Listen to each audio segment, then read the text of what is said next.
How did farmers justify their behavior?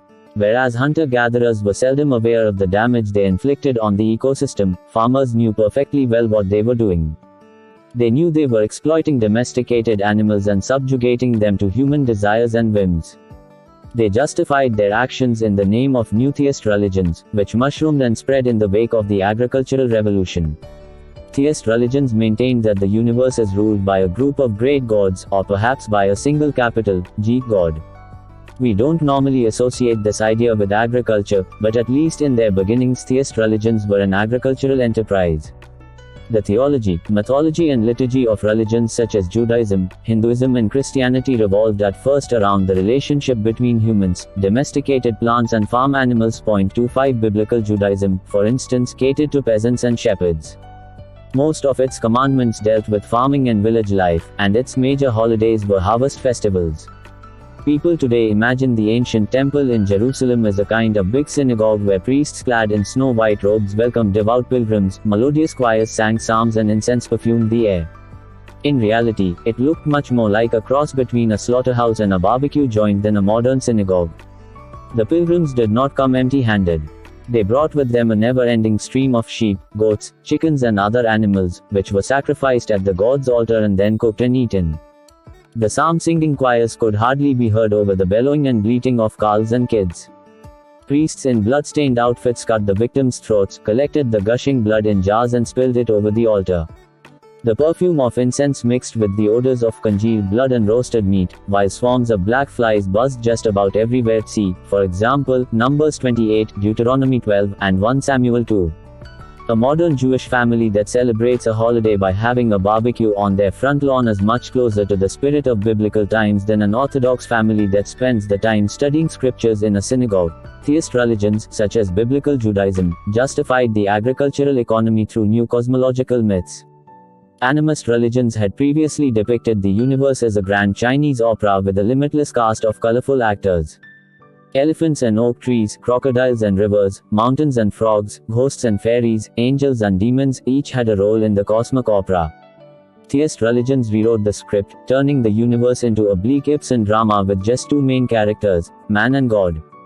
The angels and demons somehow survived the transition, becoming the messengers and servants of the great gods. Yet the rest of the animist caste, all the animals, plants and other natural phenomena, were transformed into silent decor. True, some animals were considered sacred to this or that god, and many gods had animal features. The Egyptian god Anubis had the head of a jackal, and even Jesus Christ was frequently depicted as a lamb. Yet ancient Egyptians could easily tell the difference between Anubis and an ordinary jackal sneaking into the village to hunt chickens, and no Christian butcher ever mistook the lamb under his knife for Jesus. We normally think that theist religions sanctified the great gods. We tend to forget that they sanctified humans too. Hitherto Homo sapiens had been just one actor in a cast of thousands. In the new theist drama, sapiens became the central hero around whom the entire universe revolved. The gods, meanwhile, were given two related roles to play. Firstly, they explain what is so special about sapiens and why humans should dominate and exploit all other organisms. Christianity, for example, maintained that humans hold sway over the rest of creation because the Creator charged them with that authority. Moreover, according to Christianity, God gave an eternal soul only to humans. Since the fate of this eternal soul is the point of the whole Christian cosmos, and since animals have no soul, they are mere extras. Humans thus became the apex of creation, while all other organisms were pushed to the sidelines. Secondly, the gods had to mediate between humans and the ecosystem. In the animistic cosmos, everyone talked with everyone directly. If you needed something from the caribou, the fig trees, the clouds or the rocks, you addressed them yourself. In the theist cosmos, all non-human entities were silenced. Consequently, you could no longer talk with trees and animals. What to do, then, when you wanted the trees to give more fruits, the cows to give more milk, the clouds to bring more rain and the locusts to stay away from your crops? That's where the gods entered the picture. They promised to supply rain, fertility and protection, provided humans did something in return. This was the essence of the agricultural deal. The gods safeguarded and multiplied farm production, and in exchange humans had to share the produce with the gods. This deal served both parties, at the expense of the rest of the ecosystem. Today in Nepal, devotees of the goddess Gadhimai celebrate her festival every 5 years in the village of Bariapur. A record was set in 2009 when 250,000 animals were sacrificed to the goddess. A local driver explained to a visiting British journalist that, if we want anything, and we come here with an offering to the goddess, within 5 years all our dreams will be fulfilled. 26 Much of theist mythology explains the subtle details of this deal. The Mesopotamian Gilgamesh epic recounts that when the gods sent a great deluge to destroy the world, almost all humans and animals perished. Only then did the rash gods realize that nobody remained to make any offerings to them.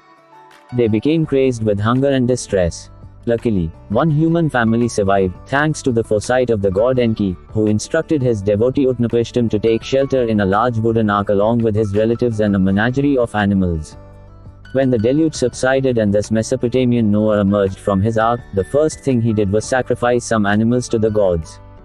Then, tells the epic, all the great gods rushed to the spot, the gods smelled the savor, the gods smelled the sweet savor, the gods swarmed like flies around the offering. 27 The biblical story of the deluge, written more than 1000 years after the Mesopotamian version, also reports that immediately upon leaving the ark, Noah built an altar to the Lord and, taking some of the clean animals and clean birds, he sacrificed burnt offerings on it. The Lord smelled the pleasing aroma and said in his heart, never again will I curse the ground because of humans. Genesis 8:20-1. This deluge story became a founding myth of the agricultural world. It is possible, of course, to give it a modern environmentalist spin. The deluge could teach us that our actions can ruin the entire ecosystem, and humans are divinely charged with protecting the rest of creation. Yet traditional interpretation saw the deluge as proof of human supremacy and animal worthlessness. According to these interpretations, Noah was instructed to save the whole ecosystem in order to protect the common interests of gods and humans rather than the interests of the animals. Non-human organisms have no intrinsic value, and exist solely for our sake.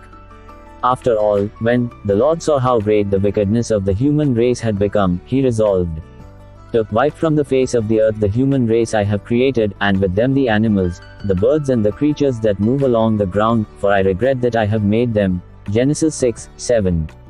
The Bible thinks it is perfectly alright to destroy all animals as punishment for the crimes of Homo sapiens, as if the existence of giraffes, pelicans and ladybirds has lost all purpose if humans misbehave. The Bible could not imagine a scenario in which God repents having created Homo sapiens, wipes the sinful ape off the face of the earth, and then spends eternity enjoying the antics of ostriches, kangaroos and panda bears. Theist religions nevertheless have certain animal-friendly beliefs. The gods gave humans authority over the animal kingdom, but this authority carried with it some responsibilities. For example, Jews were commanded to allow farm animals to rest on the Sabbath, and whenever possible to avoid causing them unnecessary suffering. Though whenever interests clashed, human interests always trumped animal interests. 28 A Talmudic tale recounts how on the way to the slaughterhouse, a calf escaped and sought refuge with Rabbi Yehuda Hanassi, one of the founders of rabbinical Judaism. The calf tucked his head under the rabbi's flowing robes and started crying.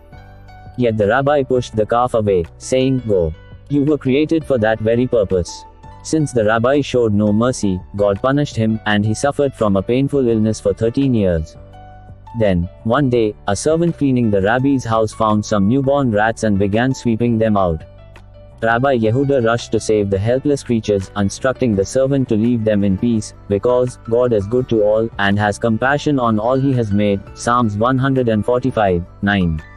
Since the rabbi showed compassion to these rats, God showed compassion to the rabbi, and he was cured of his illness. 9 Other religions, particularly Jainism, Buddhism and Hinduism, have demonstrated even greater empathy to animals.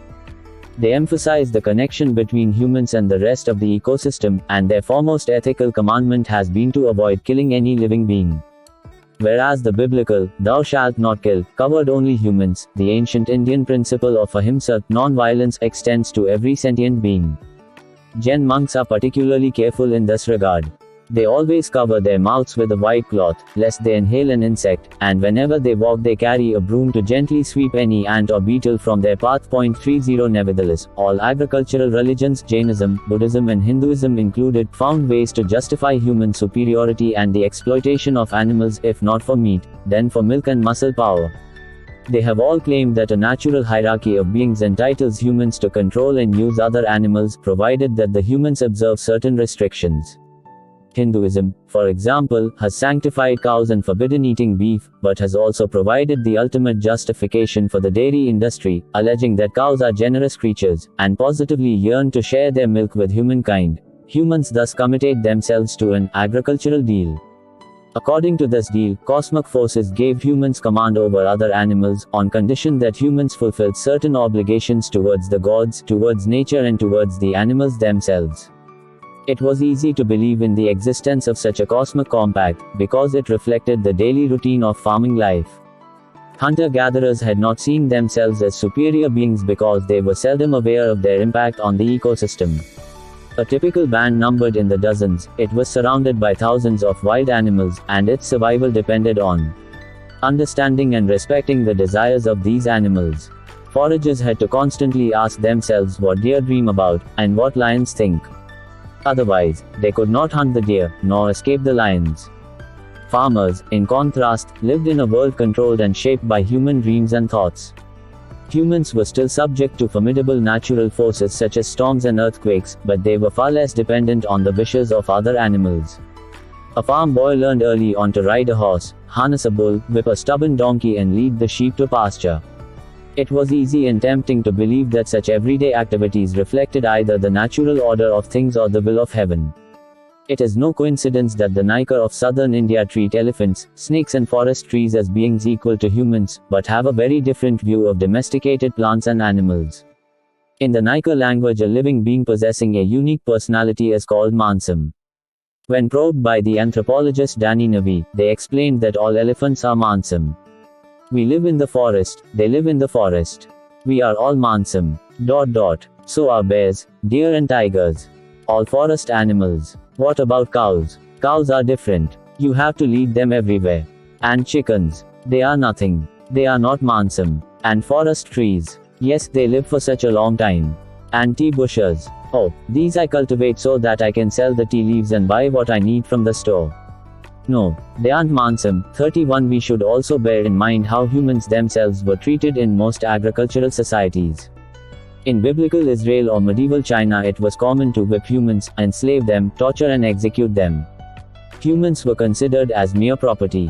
Rulers did not dream of asking peasants for their opinions and cared little about their needs. Parents frequently sold their children into slavery, or married them off to the highest bidder. Under such conditions, ignoring the feelings of cows and chickens was hardly surprising.